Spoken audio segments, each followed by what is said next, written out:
So IVF అందరికి IVF చేయాలి, అందరికి ఇక్సీ చేయాలని కూడా లేదు.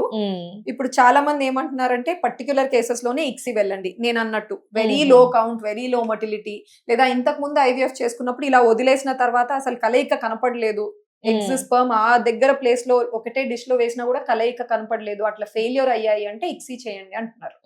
సో అందరికి ఇక్సీ చేయాలి అని ఏం లేదు. So IVF ICSI are not two separate entities, one and the same. Procedure కాస్త ఇది ఎక్కువగా డిఫరెన్స్. ఇప్పుడు ఐవీఎఫ్ లేదా ఇక్సీ చేశాక ఎగ్ లో స్పర్మ్ వేసాక ఇన్క్యుబేటర్స్ లో పెట్టేస్తాం. ఈ ఇన్క్యుబేటర్స్ ఏంటి అంటే మన బాడీలో యూట్రస్ ఎలా ఉందో అలాంటి టెంపరేచర్, pH లెవెల్స్, ఆ ఎన్వైరన్మెంట్ అలా ఉండేటట్టు తయారు చేసిన మినీ ఫ్రిడ్జెస్ లాగా. సో వాటిలో ఎగ్ స్పర్మ్ కలిపాక వాటిలో పెట్టేస్తాం గ్రోత్ కి, సెల్స్ మల్టిప్లై అవ్వడానికి. ఒక 3 to 5 days దాంట్లోనే ఉంచుతాం. ఉంచి ఓపెన్ చేసి చూస్తాం ఎంబ్రియో ఫార్మ్ అయిందా లేదా, తయారైందా లేదా చూడడానికి. ఈ పీజీటీ అంటే ప్రీ ఇంప్లాంటేషన్ జెనెటిక్ టెస్టింగ్, దాని full form.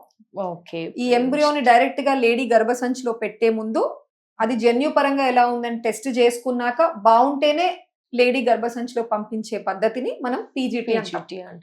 Pre implantation genetic testing మనం ఎక్కువగా Day 5 ఎంబ్రియోస్ లో చేస్తాం. అంటే 5 days వరకు ముందుకు వెళ్ళగలిగిన ఎంబ్రియో, బ్లాస్టోసిస్ట్, అటువంటి ఎంబ్రియో బాల్ ఆఫ్ సెల్స్ లాగా ఉంటుంది.